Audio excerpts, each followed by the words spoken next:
নমস্কার।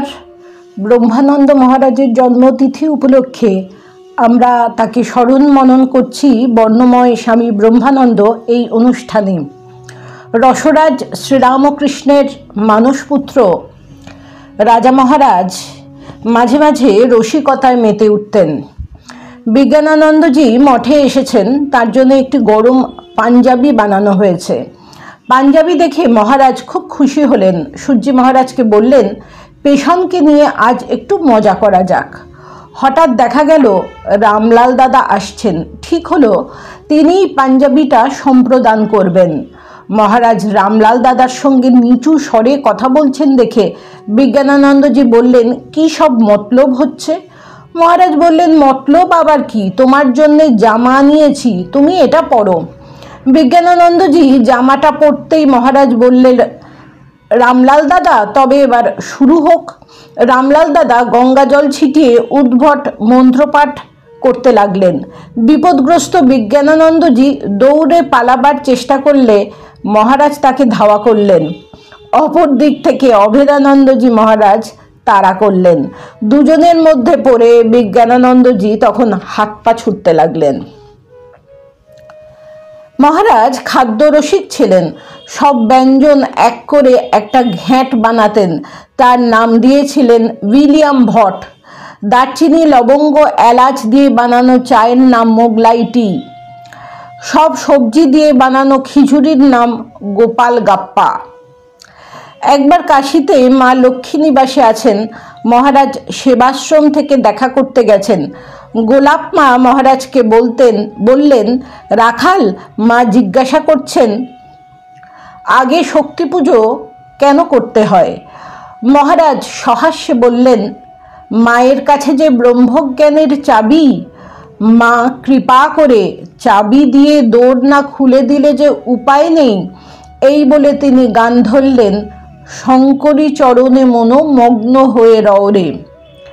মগ্ন হয়ে রও রে মন, সব যন্ত্রণা এড়াও রে।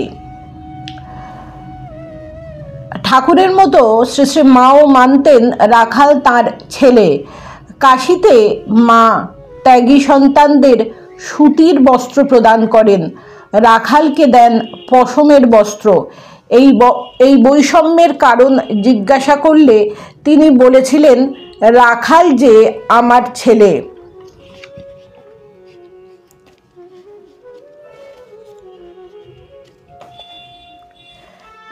কাশীতে সেবাশ্রম এবং অদ্বৈত আশ্রমের অধিবাসীগণের মধ্যে মন কষাকষি ও বাকবিতণ্ডা পরিস্থিতিকে জটিল করে তোলে।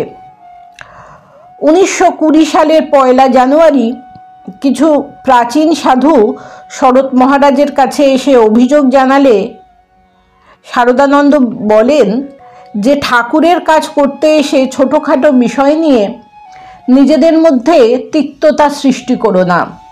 শরৎ মহারাজ তাদের এই পরামর্শ দিয়েছিলেন, তোমরা পরস্পরকে বিশ্বাস করো, অন্তর দিয়ে ভালোবাসো, সব সমস্যা মিটে যাবে।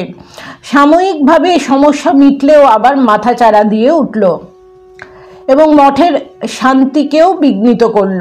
1921 সালের 20 জানুয়ারি মহারাজ কাশীতে গেলেন। তার উপস্থিতিতে চারিদিকে সাড়া পড়ে গেল। 2 আশ্রমেই রোজ পূজা, জপধ্যান, শাস্ত্রপাঠ, ভজন প্রভৃতি উৎসব চলতে থাকল। স্বামীজির জন্মতিথিতে মহারাজ সন্ন্যাস ও ব্রহ্মচর্য প্রদান করলেন। আনন্দ উৎসবে সবাই এমন মাতল যে কর্মজাত অহংকার সহজেই দূরীভূত হলো এবং আশ্রমবাসীদের মনোমালিন্য মিটে গেল। স্বামীজি একবার বিজ্ঞানানন্দজিকে ডেকে বলেছিলেন, গঙ্গার ধারে একটা ঘাট বাঁধাতে হবে আর পোস্তাও খানিকটা বাঁধাতে হবে। একটা ঘাট নির্মাণ করতে হবে আর পোস্তা খানিকটা বাঁধাতে হবে। তুই একটা প্ল্যান করে আমায় এস্টিমেট দে। বিজ্ঞানানন্দজি স্বামীজির ভয়ে খরচ কম ধরে প্ল্যানটা দেখিয়েছিলেন। স্বামীজি খুশি হয়ে মহারাজকে বলেছিলেন, পেশন বলছে 3000 টাকায় হয়ে যাবে, তুমি বললে কাজ আরম্ভ হবে। মহারাজ রাজি হয়ে গেলেন। বিজ্ঞানানন্দজি কাজকর্ম দেখাশোনা করতেন। মহারাজ হিসাবপত্র রাখতেন, টাকার জোগাড় দিতেন। কাজ শুরু হবার পর বোঝা গেল অনেক বেশি টাকা লাগবে। তখন বিজ্ঞানানন্দজি মহারাজের কাছে কাচুমাচু মুখ করে এসে বললেন, এখন উপায় কি হবে? আমি স্বামীজির ভয় কম করে বলেছিলাম।